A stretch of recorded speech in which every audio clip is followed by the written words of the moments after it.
क्या नौआबादियाती ज़हनियत पाकिस्तान की तरक्की में रुकावट है? मैं हूं डॉक्टर एलिजाबेथ और अब देख रहे हैं अनसाइड टुडे।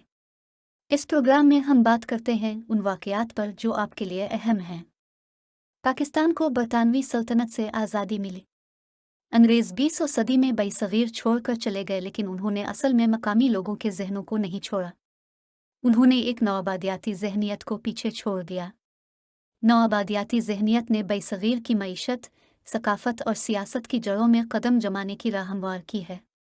निजताए इसने पाकिस्तान के इदारों को इतना नुकसान पहुंचाया कि मुल्क को एक तरक्की याफ्ता जदीद रियासत बनाना एक मुश्किल काम था। इस्तेमारी ज़हनियत ने पाकिस्तान को अपने इस्तेमाल पर मुनहसर कर दिया है। कौम की सियासत अंग्रेज़ों की मशहूर तकसीम और हुक्मरानी के ज़रिए साम्राज्य से मुतासिर हुई है। मज़ीद ये कि जागीरदारी भी रोज़ बरोज़ मजबूत हो रही है, जो इस्तेमार की मीरास है। ब्यूरोक्रेसी की लाल फीता की वजह से इंतज़ामी निज़ाम बोसीदा है। नौआबादियाती ज़हनियत भी मुआशरे की तरक्की में रुकावट है। पाकिस्तान में अवाम उर्दू की बजाय अंग्रेज़ी बोलने को तरजीह दे रहे हैं। वो गैर मुल्की मसनूआत इस्तेमाल कर रहे हैं और गैर मुल्की मुलाजमतों का इंतखाब कर रहे हैं, जो कि बदले में बढ़ती हुई दरामदात और कम GDP की वजह है। यहाँ हम मुंदरजा बाला तमाम सूरत हाल पर बहस करेंगे और हम मज़कूरा बाला नौआबादियाती ज़हनियत के असबाब को भी साबित करेंगे जो पाकिस्तान की तरक्की में रुकावट हैं। इन सब पर बहस के दौरान नौआबादियाती ज़हनियत के बारे में जानना ज़रूरी है। नौआबादियाती ज़हनियत नौआबादियात की वजह से लोगों की तरफ से महसूस होने वाली नस्ली या सकाफ़ती कमतरी का अंदरूनी रवैया है। ये इस अक़ीदे से मुताबिकत रखता है कि नौआबादकार की सकाफ़ती अक़दार और अक़दार फ़ितरी तौर पर अपनी ज़ात से बरतर हैं। नौआबादियाती ज़हनियत वो है जब एक मख़सूस मुआशरा ये सोचता है कि गैर मुल्की हुनर, गैर मुल्की ज़बान और मसनूआत मकामी लोगों से बेहतर हैं। इस्तेमाल का रद्द अमल नौआबादियाती ज़हनियत है और ये पाकिस्तान के मामले में वाज़े तौर पर नज़र आता है, जो कभी बरतानिया के ज़ेर तसल्लुत था। जब वो चले गए तो उन्होंने पाकिस्तान पर इन्हिसार की नौआबादियाती विरासत इसके इस्तेमाल पर छोड़ दी। पाकिस्तान का मगरबी इस्तेमाल पर बहुत ज़्यादा इन्हिसार है। नौआबादियात ने एक अफसाना तैयार किया कि माशी तौर पर कमज़ोर मकामी लोग मगरबी मदद के बगैर ज़िंदा नहीं रह सकते।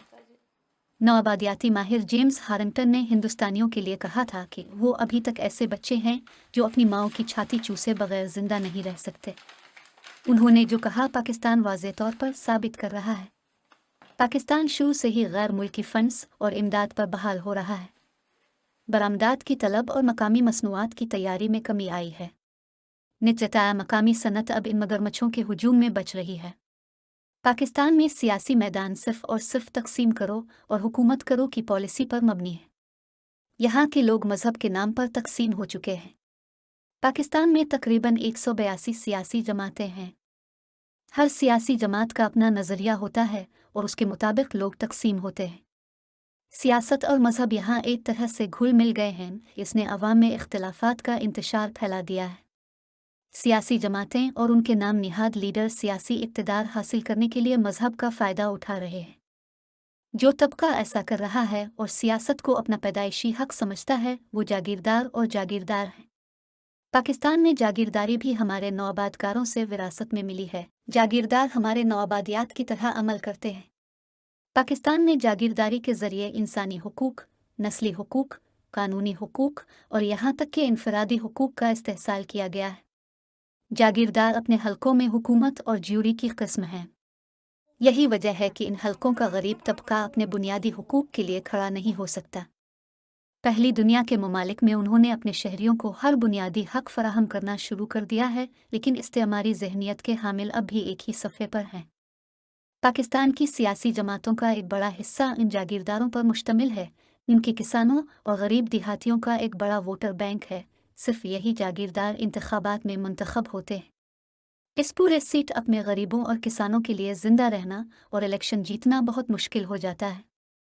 जमहूरियत नए ख्यालात के हामिल नए लोगों के जरिए ही जिंदा रह सकती है। साल बा साल असेंबलियों में उन्हीं जागीरदाराना चेहरों के साथ मुल्क को वही पॉलिसियां और एजेंडे मिलते हैं जो इस तबके के मुफाद को पूरा करते हैं। ये सियासतदान और जागीरदार पाकिस्तान की इंतज़ामिया और ब्यूरोक्रेसी को भी कंट्रोल कर रहे हैं।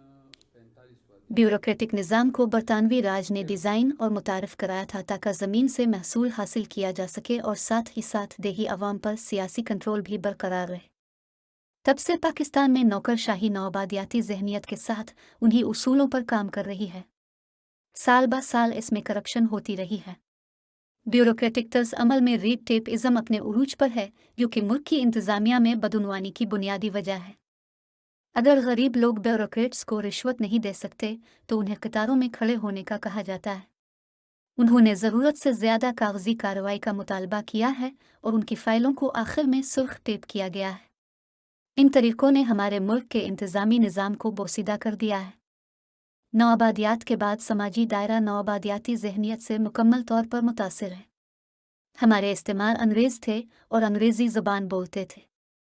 जब वो आए तो उन्होंने हमें एहसास दिलाया कि वो हमसे बरतर हैं और इस दौरान हमारी रवायत, सकाफ़त और ज़बान कमतर है। इसके नतीजे में हमने उनकी ज़बान सीखना और बोलना शुरू कर दिया। हमने उनकी रवायात और सकाफ़त को भी अपना लिया। ऐसा करने के अमल में हम अपना सब कुछ भूल गए। आजकल पाकिस्तान में ज़्यादातर लोग उर्दू के बजाय अंग्रेज़ी ज़बान बोलने को तरजीह देते हैं। जो शख्स इंग्लिश नहीं बोल सकता वो गलत फहमी का शिकार है। इससे साफ ज़ाहिर होता है कि हम इस्तेमाल से बहुत ज़्यादा मुतासिर हैं और हमारे इस्तेमाल अब भी हम पर हुकूमत कर रहे हैं। बेहतर मुस्तकबिल के लिए हमें माजी की बीमार जहनियत से छुटकारा हासिल करना होगा। इनके लिए जो अपनी सोच नहीं बदल सकते वो कुछ नहीं बदल सकते।